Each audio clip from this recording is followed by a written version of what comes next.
ஷைனி என்ன சாப்பிட்டுருக்க? தேன் முட்டாய். காமி எப்படி இருக்கு? காமி கிட்ட கொண்டா. Wow super super. Enjoy enjoy. உங்க பாட்டிக்கு நானக் தரலையா? யாருக்கும் இல்லையா?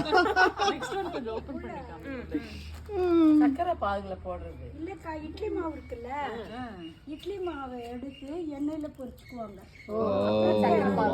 சூப்பரா இருக்குமா? Very nice very nice very nice super. சக்கரை பாகு எப்படி எப்படி செய்றாங்க? இட்லி மாவு இருக்குல்ல, இட்லி மாவு வந்து சின்ன சின்னதா போட்டு எண்ணெயில பொரிச்சு எடுத்துட்டு சக்கரை பாகு காய்ச்சி அதுல வந்து ஏலக்காய் பொடி சரி சரி போட்டுட்டு சக்கரை பாகுல அதை போட்டு ஊற வச்சிருவாங்க. கலரிங் கொடுத்து ஊற வச்சிருவாங்க. Very nice. Basically rice doughnuts. அதுதான் நல்லா இருக்கா ஷைனி? நல்லா இருக்குல்ல? நான் நேற்று 2 சாப்பிட்டேன். நல்ல வேலை நான் திருப்பி நைட்டு போய் 2 எடுக்கலாம்னு நினைச்சேன்.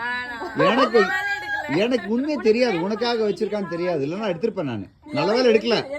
எடுக்கலையா? நான் ஜென்ரலா எடுக்கல. சரி இவ்வளவு நைட்டா சாப்பிட வேண்டாம் அப்படின்னு விட்டு வந்துட்டேன் நான் எடுக்கவே இல்ல. பார்த்தேன் சரி ஷைனி சாப்பிட்டுருக்குன்னு விட்டுட்டேன் நானு. இப்பதான் தெரியுது கல்பிரட் நீன்ட்டு. வாங்கிக்கலாம். சரி சாப்பிட்டுன்னு விட்டேன்.